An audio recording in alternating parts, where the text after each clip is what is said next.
Oh, Premier PEI, Premier Newfoundland and Labrador, Premier New Brunswick, and Premier Nova Scotia. Thanks for meeting me. Mark, we have names, you know. Cool. Can I get you anything? Premier PEI, what are you having? Mashed potatoes, I suppose, are you? Potatoes, really? Potato Jones. I'll have the French fries. All right, boys, now listen. Atlantic Canada got the carbon pricing curve out, and that's good for the East Coast, but the rest of the provinces are getting sucky. They're going to turn against PEI, and all the provinces start with new. Nova Scotia doesn't start with new. Nova means new in Latin, Tim. Duh. Guys, look, Mark's right. We all got to get along, and Canada's energy is, well, it's like Premier King's plate of chips here. There's plenty of them, and we can all have a feed. Oh, yeah. Come on! Look, boys, you can't heat your home by burning bridges. I'm going to go talk to the rest of the premiers for you and see if I can't smooth this out. Hey! Oh my God, we got two premiers here. We have Premier Eby of BC and we have Premier Canoe of Manitoba, the first First Nations premier elected and the first giraffe elected. What are you, a redwood? Some people say the Prime Minister has all the power, but of course premiers have very interesting powers. You're in charge of housing, healthcare, and selling weed, which are three things the NDP are good at.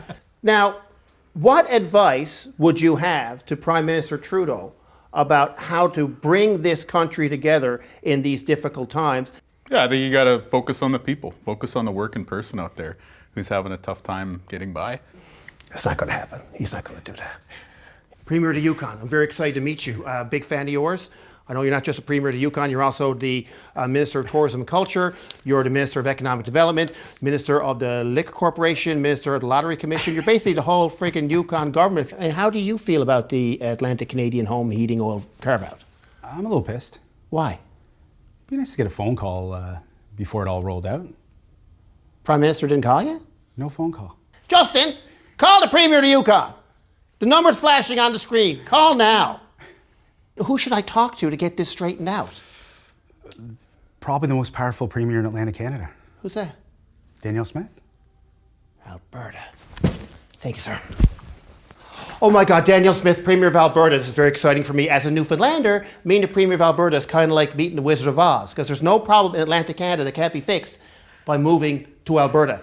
And, you know, as a comedian, you're kind of my favorite premier because sometimes you do kind of crazy stuff, whether it's blowing up the CPP or talk about Alberta sovereignty. If you were to separate, what would be on the flag? Would it be the wild rose or would it just be one of those F. Trudeau flags? Anyway, if you could ask Justin Trudeau for one thing and actually get it, Premier, what would it be? Well, he should stay out of Alberta's business and stick to federal jurisdiction. I think that's what the Supreme Court said, and that's what I'd love. Can't do that, but what I can do is this. I can give you this heat pump. They're giving them out all over here in Atlantic Canada, and I think if you accept this, then it'll be even Steven. What do you say? They don't work in Alberta. We get below minus 25. I don't think they're actually going to work. It's from the Liberal government. It's not going to work.